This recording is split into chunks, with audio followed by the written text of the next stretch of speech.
Hi everybody, this is Alan Ellman, the Blue Collar Investor, with today's covered call writing question of the day. And today's question comes from Kevin from Charlotte, North Carolina. Alan, I think you do a great job and provide a great service to many who would otherwise be ignored by the Wall Street elite. My question revolves around bearish markets and retracements. You have advocated selling in the money calls where essentially you're only picking up time value. If the stock drops an amount equal to the total premium received, you are indemnified against loss to that total credit. Question is, might you just be better off closing your positions and waiting it out versus at best picking up a small amount of time value? Well, Kevin, you ask a very valid question. In bearish and volatile markets, should we be in the game or not?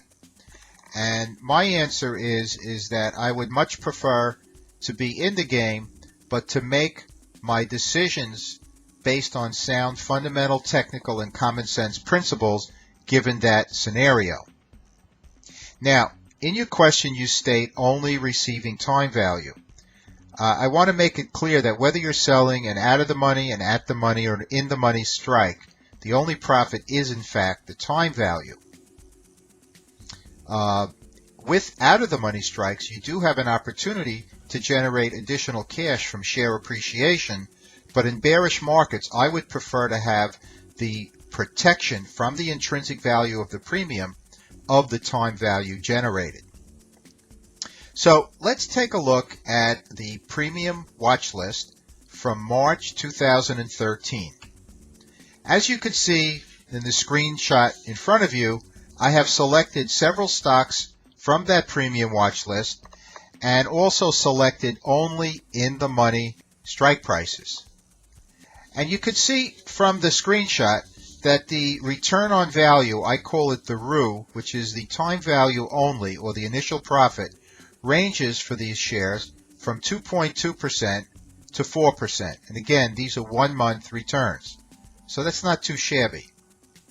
Now look at the column all the way to the right. That's downside protection. What that means is the intrinsic value of the premium is protecting the time value of the premium. This is very different from break even, which, as you mentioned in your question, is the total premium deducted from the actual purchase share price. So the downside protection is the intrinsic value of the premium protecting the time value of the premium. And again, it ranges from 0.9% to 4.7%. So let's set up a hypothetical portfolio for somebody that has $50,000 in cash to invest and wants to select 5 stocks. From the screenshot in front of you, you could see the 5 stocks we selected and the number of contracts based on approximately $10,000 delegated to each of the 5 positions. Now, the total profit on the right-hand side comes to $1,411, and that's on a cost basis of $48,073. We always want to make sure that we have some cash left over in case we need to use any exit strategies. So a $1,411 profit on an investment of $48,073 represents an initial 1 month return of 2.9%. Once again, not too shabby. Now, the intrinsic value of those options gives us downside protection of 3.8%. So what all this means is the following. We are guaranteed a portfolio profit of 2.9% for 1 month as long as the share appreciation does not decline by more than 3.8% by expiration Friday.